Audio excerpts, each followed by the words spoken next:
దయచేసి నేను చెప్పేది మాత్రం పత్రికలు వేయండి. ఆయనకి తగిలిందేమి మామూలు దెబ్బ కాదు. షూటింగ్ రానికి 1 నెల పడుతుంది. తమ్ముడు సత్యకేమైంది? నేను అతన్ని చూడాలి.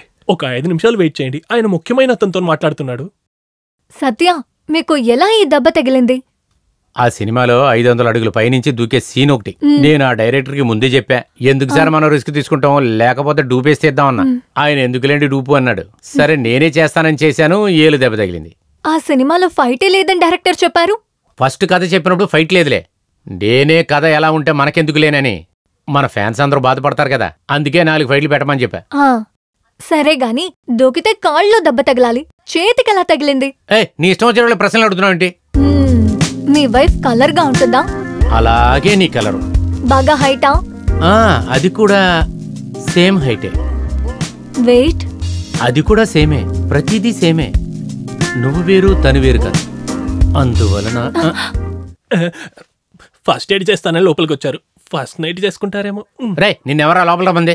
నాకు అరుంధతికి ఎన్నో విషయాలుంటాయి. అవన్నీ తర్వాత చేసుకోండి. మిమ్మల్ని కలవడానికి చాలాసేపటి నుంచి ఒక రాజకీయ నాయకుడు వెయిటింగ్. వాడు ఏ నాయకుడు? గవర్నమెంట్ స్కూల్లో పిల్లల్ని జాయిన్ చేసి నేను చదివిస్తున్నానని చెప్పి తిరుగుతున్నాడు వాడా? గవర్నమెంట్ స్కూల్లో నుండి మధ్యనే చదువు ఆపేశారే ఆయనే. సరే నువ్వు ఇక్కడి నుంచి వెళ్ళమా, మన ఇమేజ్ పోతుంది. అన్నా సచ్చా సచ్చా, ఎవరో గిట్టిన వాళ్ళు నిన్ను చంపాలని ప్రయత్నించారని తెలిసింది. బందర్ మహానాడు క్యాన్సిల్ చేసుకుని అర్జెంటుగా నిన్ను చూడడానికి వచ్చాను సచ్చా. నీ కంట్లో ఒక్క నలుసు పడినా నా గుండెకు 100 సూదులు గుచ్చినట్టుంటుంది. ఇంతకు ముందు నేను చూడలేదు మిమ్మల్ని. ఎందుకు నా మీద ప్రేమ కురిపిస్తున్నారు? మన ఇద్దరి మధ్య స్నేహం లేకపోవచ్చు, కానీ నువ్వు నటించిన చిత్రంలో కుటుంబ రాజకీయాలు ఉండకూడదని మా పార్టీ ఆశయాన్ని ఆదరించావు. అది మర్చిపోయేంత విషయమా? ఏంటన్నా ఆ సినిమా ఇంకా రిలీజ్ అవ్వలేదే? ఎవరు కమిషనరా? ఏంటి సార్ చేస్తున్నారు? మా పార్టీ పిల్లర్ పడిపోయింది. 24 గంటల లోపల సంబంధించిన వాళ్ళని ఖైదు చేయాలి. ఆంధ్ర కాశ్మీర్ వద్దే. సార్ సార్ అర్థమైంది సార్, మీ పార్టీకి డొనేషన్ కావాలి అంతేగా. అరే నీ బేటాలోంచి కొంచెం డబ్బు తీసిచ్చారా? సత్య, నీ దగ్గర నాకు నచ్చిన విషయం ఇలాంటి తమాషా మాట. చేయండి సార్. నేనెప్పుడు తమాషా చేశాను? షూటింగ్ లో నాకు భయంకరంగా దెబ్బ తగిలి హాస్పిటల్లో బెడ్ రెస్ట్ తీసుకుంటాం కోసం నేను ఇక్కడికి వచ్చా అంతే. మీరు దయచేసి వెళ్ళండి. వెళతాను. వెళ్లే ముందు ఎంత బాగా నటిస్తున్నాడు. నటులు పార్టీకి వెళ్తారనుకుంటే వాళ్ళే నటించడానికి వస్తారేమో. చూడు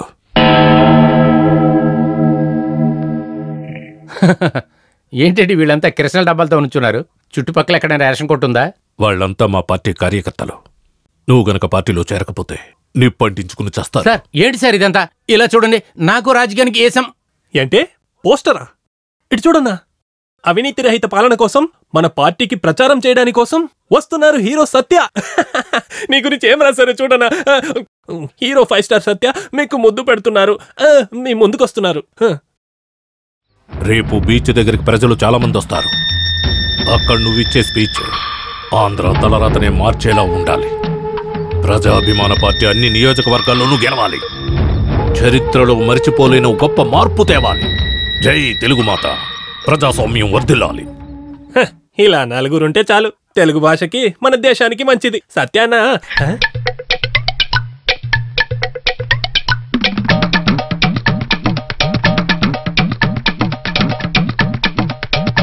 నేను రాజకీయంలో దూకబోతున్నా. వద్దన్నా, దయచేసి అది ఒక్కటన్నా వదిలిపెట్టన్నా. ఎందుకు? లేదు, ముందే రాజకీయం అసహ్యమని అందరికీ తెలుసు. మీరు అందులో దూకారంటే ఫ్యాన్స్ ఓర్చుకోలేరన్నా. నేను రాజకీయంలోకి వెళ్తా. ఖచ్చితంగా పోయే తీరాలా? అయితే ఒక ప్రశ్న అడుగుతాను, దానికి సమాధానం చెప్పి తర్వాత దూకండి. అన్నా, ఇది ప్రపంచ మ్యాప్. ఇదే ప్రపంచ మ్యాప్. ఇందులో ఇండియా ఎక్కడుందని చూపించండి, తర్వాత రాజకీయంలోకి దూకండి. ఇండియా అంటే మన దేశం. ఓ మన దేశం, అది నీకు చూపించాలి.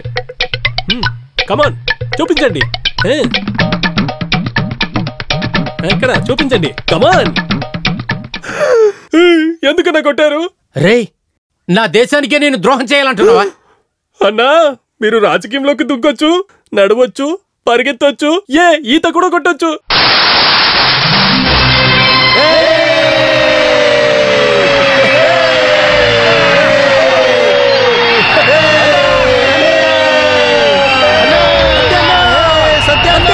నేనంటే ప్రేమ గల్ల ప్రజల్లారా, నాకు మీ మీద ప్రేమ ఎంతో ఉంది.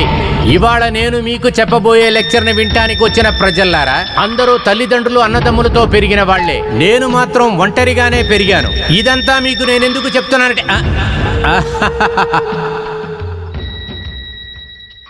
ఎవరో ఒకళ్ళు జనాల్లో ఉండి నా మీద గుడ్డు విసిరారు, టమాటాలు కూడా విసిరారు. వాళ్ళకి నేను చెప్పేది ఏంటంటే, అలాగే ఉల్లిపాయలు కూడా విసిరారంటే అలాగే ఆమ్లెట్ వేసి అందరికీ పెడతాను. ఎందుకంటే మేము ఇటువంటి చూసి చూసి చిరాకు పుట్టున్నాం. ఒక చేంజ్కి ఆమ్లెట్ వేసిద్దామని అనుకుంటున్నాను. ఎప్పుడైతే ఒకడు స్టేజి ఎక్కి మైకు ముందు నుంచున్న తర్వాత వాడి మీద గుడ్డు టమాటాలు విసురుతున్నారో అప్పుడే వాడు రాజకీయంలో రావడానికి అర్హుడని ISI ముద్ర గుద్ది ప్రజలు ఒప్పుకున్నట్లే. సినిమా నటుడు రాజకీయాలకు రావచ్చా? మేకప్ వేసుకున్నవాడు స్టేజ్ ఎక్కొచ్చా?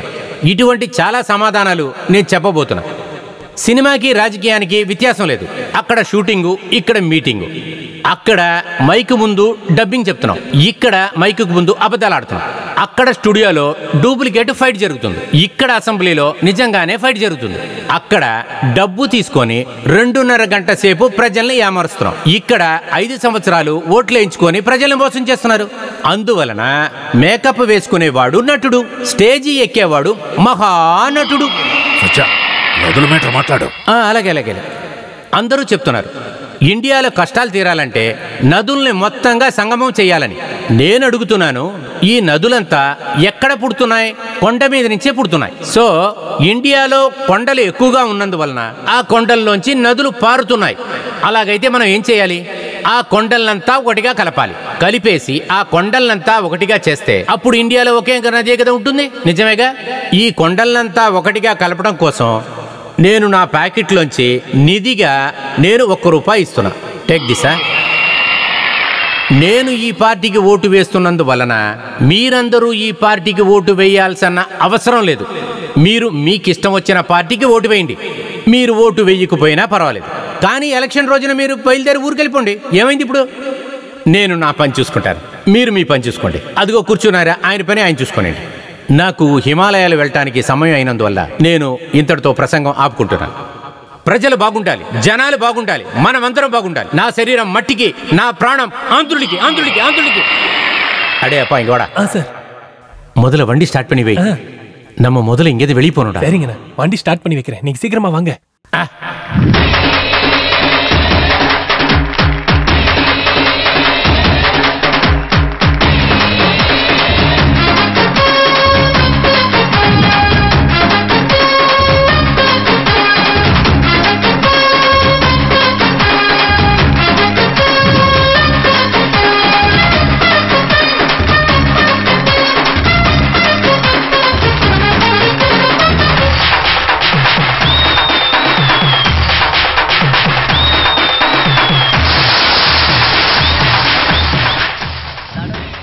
జరిగిన అసెంబ్లీ ఎన్నికల్లో జననాయక పార్టీ 2000 సీట్లు గెలుచుకొని ఆ పార్టీ గర్వాన్ని సృష్టించే యోగ్యత అందుకున్నారు. ఆ పార్టీ కార్యదర్శి అభిరామ్ గారు ఈ ఎలక్షన్లో ఏ పోటీ లేకుండా సీఎం సీట్ని గెలిచారు.